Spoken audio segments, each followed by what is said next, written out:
Thanks, Tony. Good morning. Or good evening for me. It's 1 a.m. in Los Angeles. But I think that's Tony's nice way of saying that I'm the dumb real estate guy. I'm used to being the least educated cat in the room. So, and Joe, thank you for the invite, and the One Nucleus team for inviting us back to the On Helix event. We've been involved, I think, probably 6 or 7 years now. But I remember when Joe talked about building a life science ecosystem in 2020, it would have been hard to overstate the importance that ecosystem would play in the year ahead. But it's great to be here with the opportunity to discuss the UK life sciences industry and creating innovation. I have it in italics, space. And I'll talk about that in a moment. But in the ingredients that go into a successful ecosystem here in the UK and the US.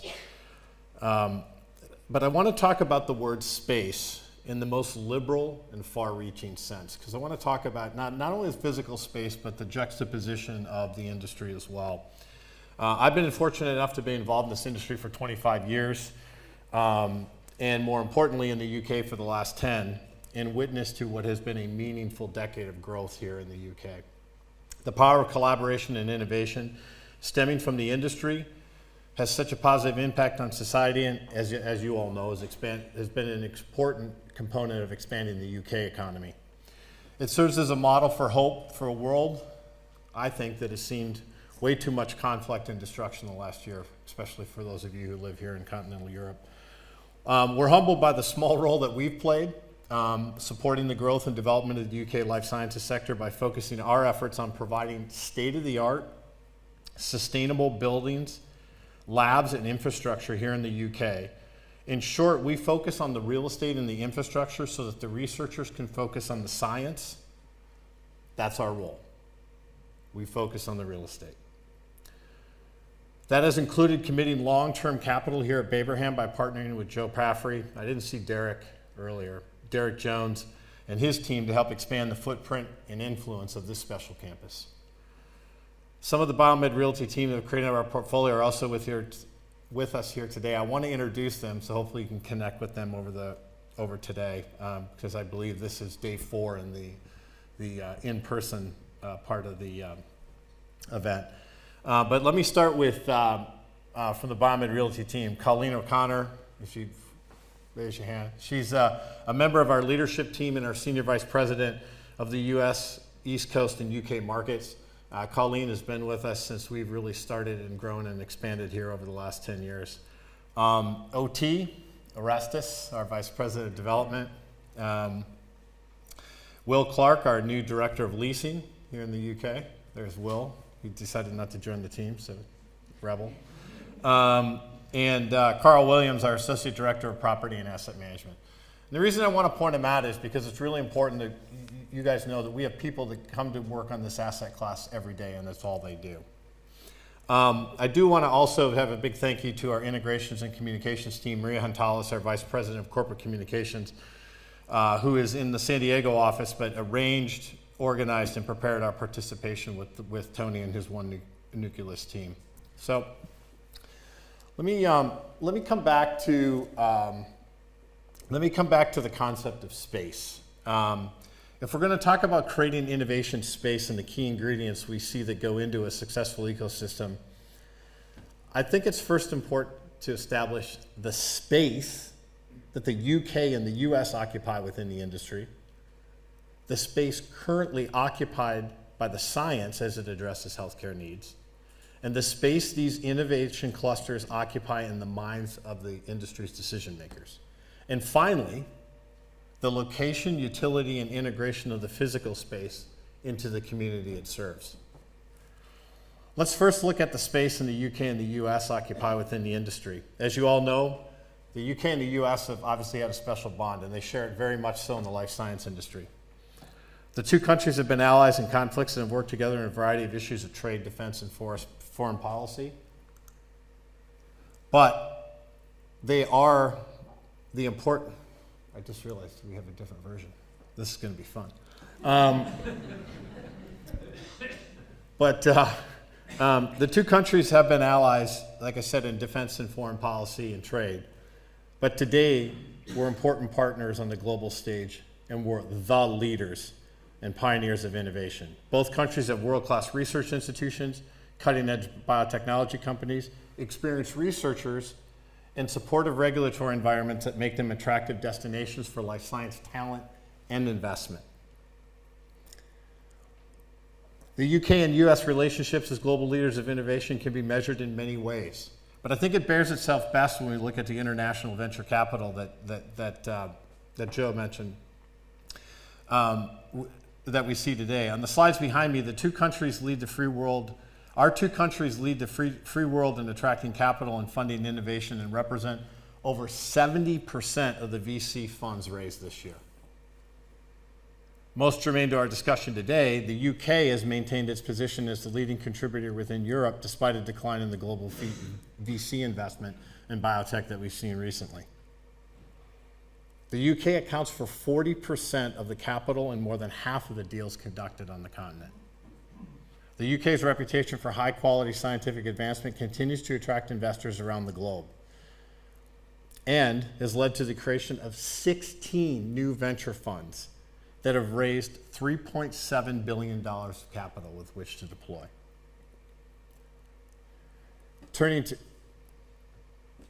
If we look at, this is really going to be fun. There we go. Oh, I guess I got it down here too.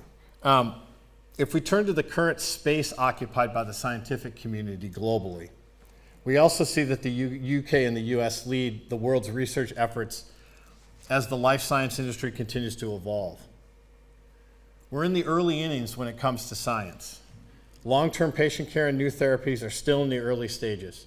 Out of 10,000 known diseases, depends on which group you cite, but have only found cures for somewhere around 5%. You see between 5 and 10%. So a long ways to go in terms of the industry. The good news is the pioneering R&D continues to expand at a rapid pace. There are more than 6,000 targets or products being evaluated in clinical trials globally. That number's up 49% in the last 5 years. That was 4,000 5 years ago. And that's being led by precision medicine and personalized treatments. Probably the one that's the most interesting to me, and I think bodes well for the UK, that the number of larger companies in the R&D pipeline has remained the same since 2017 over the last 5 or 6 years. But the number of emerging biotech companies, those are defined at under $500 million in revenue and less than $200 million in R&D, has grown 26%. And increasingly, many of these faster emerging biotech companies are calling the UK home. So I think it's very well positioned. If we dig a little deeper, coming back to the increasing impact of what they call these emerging biotech companies, I don't think it can be overemphasized. Not only has the number of these companies grown by 26%, but they are now responsible for 2/3 of the 6,000 products I just mentioned.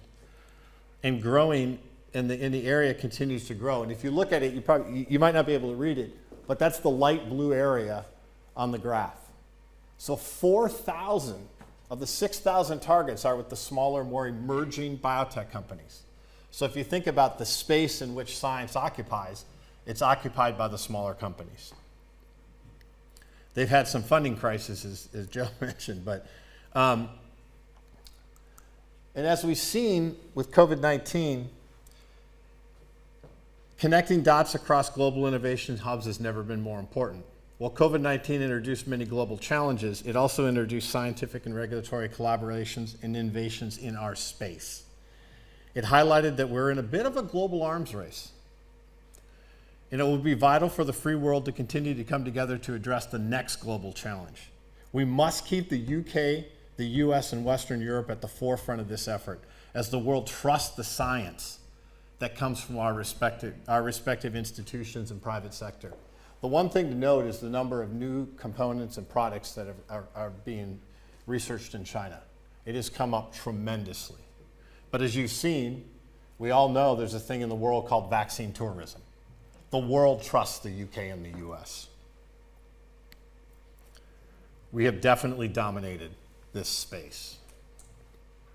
If we dial the aperture in a little bit, and we focus on the UK life science space over the last decade, I think it'll serve as a navigational beacon of where we can go as an industry for the next 10 years. The life science industry grew tremendously, backed by increased investment, the continued emergence of industry clusters, the growth of biotech startups. These forces are poised to continue fueling growth ahead, and specifically here in the UK. The total number of companies pursuing novel modalities in the UK and focusing on challenging therapeutic areas surpasses its peers in Europe. And while not highlighted enough, I don't think, the UK is the third largest tech economy in the world. An important tailwind for innovation as the convergence of science and technology continues to come together. There's a reason it's called biotech. Take a look at the slide behind me that shows the growth in the UK. I think this illustrates my point of what a transformational decade and for the promise ahead. Funding in the sector has increased tenfold. Foreign investment of UK life sciences has grown dramatically, fivefold. As a result, the number of life science companies has increased by 770 and 51,000 new jobs since 2012. And the market, measured by revenue, is approaching $100 billion. Combine these factors with the fact that Britain has had the largest growth in life science patent applications across all the major European markets in the last decade, continues to receive support from the government to the tune of about £650 million, and home to the world's top research institutions, and finally supported by groups like the BioMed Research Campus and BioMed Realty that are continuing to commit long-term capital to expand the infrastructure to fuel innovation for companies of all sizes. In a nutshell, these last two slides outline what it means to be a successful ecosystem. All the key ingredients are present, difficult to replicate, and decades in the making.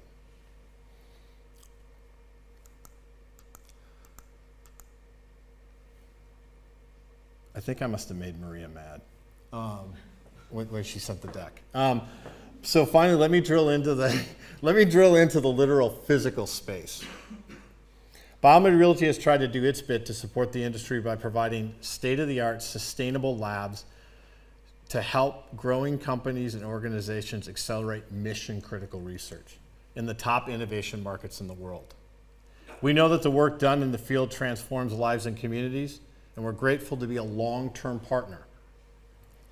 Our developments at Granta Park and the BioMed Research Campus provide that world-class infrastructure, allowing innovators to focus their time and capital, like I said before, on creating life science and life-enhancing therapies versus being bogged down by investment in property.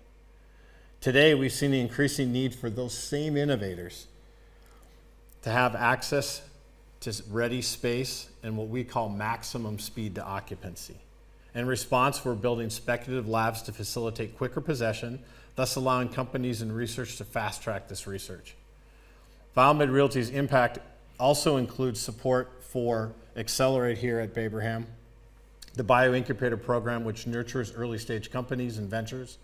We're also building with the future in mind, which means redoubling on our ESG efforts. At Granta Park, we're protecting and preserving the natural features within the 120-acre campus, upgrading HVAC systems, installing EV chargers. Our recently developed Portway building holds a BREEAM Excellent rating and incorporates photovoltaic panels to help generate electric power. Further, with our partnership with Derek Jones and the Babraham Research Campus, the construction right behind us of a 40,000 square foot building is the most sustainable on the campus to date. The development includes a number of technologies that we know will reduce energy and water consumption, resulting in reduce also carbon emissions, and is also constructed with a BREEAM Excellent score, while producing a notable net gain in biodiversity. But also, the labs are super efficient. They're built the right way, they're efficient floor plates, there's no wasted space so that people who use them and occupy them can do so efficiently. But the road ahead for us is is really to focus on long-term capital. We focused the last 5 years on trying to buy space and entitled space here in Cambridge to go from 1 million feet to 2 million feet. We bring with us a fully integrated platform of 300 people that go to work on the asset class every day in San Francisco, San Diego, Boulder, Colorado, Seattle, Washington, Cambridge, UK, and Boston, Cambridge. And we do it for 275 clients, from the largest, the Pfizers, the Illuminas of the world, Gileads, AZs, all the way down to the smallest startups. And we do it, like I said, in the largest markets. And we're also doing it by committing a ton of capital. We can leverage that fully integrated platform with about $38 billion in capital. About $26 billion of it is run by BioMed in those markets I've just talked about.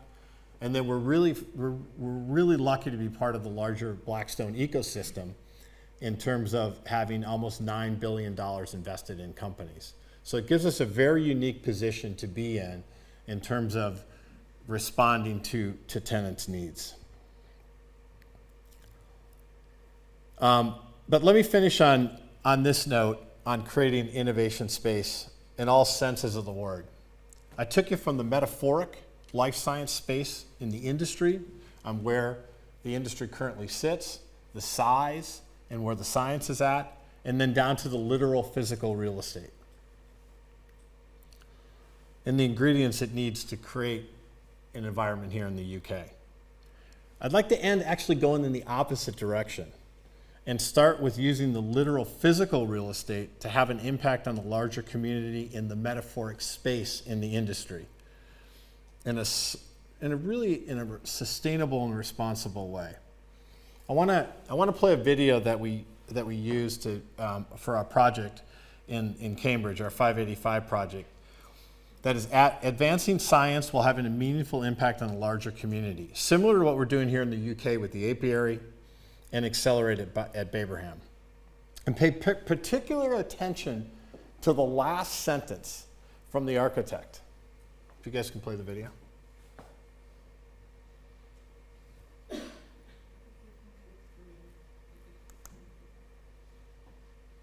guess I can do it. I've had a chance to work on many interesting projects, and I count this as one that really exceeded all my expectations for what might be possible. Constraints lead to the most interesting projects. BioMed wanted to build a significant life science lab, and the community was looking for performing arts. We were able to turn those constraints into something that had never been done before. 585 Kendall is where art meets science. We've paid a lot of attention to the operational model. The goal ultimately is to have the performance space at 585 lit and operational and vibrant as many days as possible. Takeda's had an aspiration of combining our two Cambridge campuses into one. We thought it was the perfect solution. You know, it was all about innovation and patience. It's about our own people, you know, occupant wellness, surrounding community and the green spaces to reinforce a healthy lifestyle, as well as planet. This is a highly sustainable building. It's going to be net zero from day one. As the largest life sciences employer in the state of Massachusetts, we're really excited that we're going to get to undertake this iconic project together. It'll be 100% renewable energy from the Takeda side. We're going to use green steam. There'll be no natural gas connection. We have a really ambitious green lease here that commits both parties to looking at things like occupant wellness. The project is also committed to go quite a bit beyond LEED Green Building certification. It really exemplifies Takeda's approach to sustainability. Well, Global Arts Live is a nonprofit organization that has been in Cambridge for 33 years, presenting dance and music across Greater Boston. We were thrilled when BioMed Realty invited us to partner with them to design, launch, and operate the new Center 585 Arts. This is a dream of a lifetime. It's a game changer for artists to have a place where they can perform, where they can create, where they can be in the community. We really want this to be a living room for the neighborhood. As an artist, this project brings me hope. It will change Cambridge in a major way. It's like bringing all the communities at large in Cambridge to come together, sit down, even watch a show, doing a workshop together, having our kids participating in many other activities in that space. I think it could be very powerful to bring community together. And I think that's the mission of 585. The building is trying to bring people who don't find Kendall as their place into Kendall. Is designed as a cultural landmark. It's meant to be highly visible, so we wanted people to instantly recognize from a distance, but it has a profile to it that's quite unique. This team was intentional about making sure they were talking to every single person in the community. People came to the table and were so pleasantly surprised to see their ideas actually come alive. People are really excited about this new opportunity to see themselves in Kendall Square and really understand that this is a place for them. One of the most satisfying things was to build on the 20-year legacy going back to the original master plan and fill in piano key that was missing from the piano and do it in a way that was so satisfying. I think people deserve to give themselves a little bit of a victory lap for what's happened so far, but also should, like me, be looking forward with enormous anticipation to what's to come.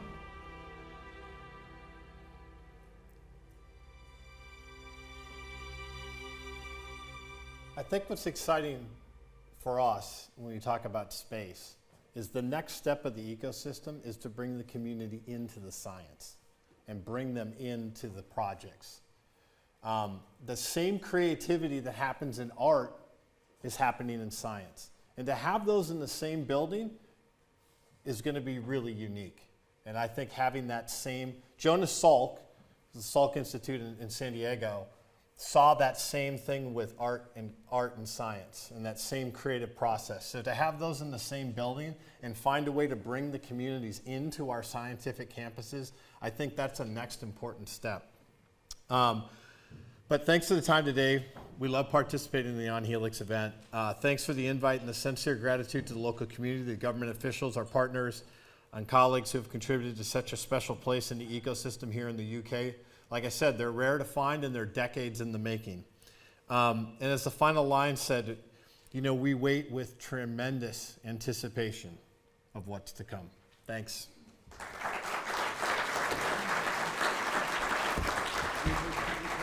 Yeah. Any questions from the floor before we move on? I've got one I'd like to ask you. So when you're looking at these different global hubs, Yeah. Now, what do you think has been the biggest change in the way that you view them as a real estate development? The biggest change. We've seen capital expand, maybe outside those hubs. I don't think you would have seen us in Boulder, Colorado 5 years ago. And you say, why Boulder? It reminds me a lot of the UK. It's entitlement constrained. It's height constrained. It's got protected green belts that can't be released. It has excess demand, so there's tenants that are looking to grow. And that confluence of tech and science, we see that a lot in Boulder. The biggest thing that's changed, I think the most powerful wave in business today is the confluence of science and tech. And I know that AI's, you know, everybody's talking about AI and ChatGPT, but we've seen it in terms of big data in the confluence of what's being done in research by being able to index different proteins and things like that, personalized medicine. So that, just sitting on the forefront of that when we look at these hubs where we see innovation, you have an engineer comes out, are they going to go the technology route, or are they going to go the biology route? And I think that same talent comes out. And we want to look for research institutions as well. But it's also allowing, you know, the tech, it's also the building we just showed. That's $1 billion building, one building. And I would have never imagined that would have ever existed 10, 15 years ago. The technology didn't exist to build vertical buildings and do the science in a vertical environment. It was much more suburban oriented. And I know it'll take some time, but you'll see areas in the UK that will continue to start to go vertical because the technology's there. Well, I guess maybe it plays to that, what we're seeing post-COVID, where the office demand has perhaps dropped off for the foreseeable. Yeah. You see groups like HSBC moving out of their tower block in Canary Wharf into a smaller facility. Yeah. That creates the opportunity for science and tech to move into those gaps. There's a pretty controversial piece that came out last 2 weeks. A gentleman by the name of John Litt, who was a researcher, a research analyst in real estate, equity research analyst. And he wrote a piece that life science is going to suffer the same issues, the same hurricane that office was going to suffer. And he used cell phone data to talk about how this space and the footprint wouldn't be needed. It's pretty controversial. There is new supply coming. He fell back on the analysis last week and went back to more traditional measures. But you still can't do science. You know, you have to do science in an environment, in a building, in purpose-built buildings. That's where they're best served. I think you'll see a real bifurcation, though, of where science gets done. I think it's going to companies are finally going to have a little bit of breathing room to choose the right buildings and maybe not have to shoehorn themselves into a suboptimal environment. Cool. Thank you. Thanks.